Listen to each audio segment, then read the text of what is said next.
La candidature du lièvre.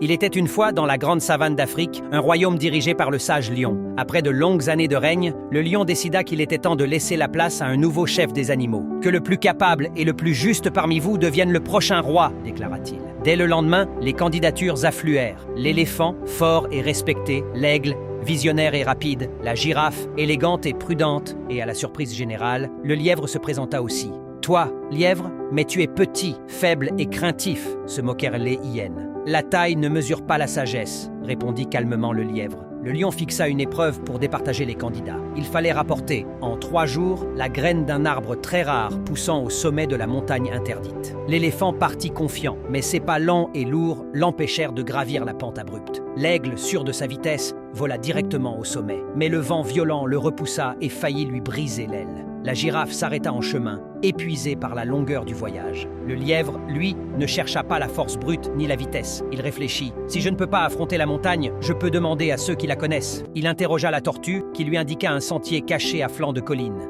Il se lia d'amitié avec un singe, qui lui prêta ses bras agiles pour franchir les zones escarpées. Grâce à l'aide et aux conseils reçus, il atteignit le sommet, trouva la graine et rentra le premier, sans blessure ni fatigue extrême. Devant l'assemblée, le lion sourit. Le futur dirigeant n'est pas celui qui est le plus fort, ni le plus rapide, mais celui qui sait écouter, s'entourer et user de sa sagesse. Et c'est ainsi que le petit lièvre devint le chef de la savane, prouvant que la grandeur ne dépend pas de la taille, mais de l'intelligence du cœur et de l'esprit. Dans la vie, la vraie victoire ne vient pas toujours de la force ou de la vitesse, mais de la capacité à réfléchir, à demander de l'aide et à travailler avec les autres.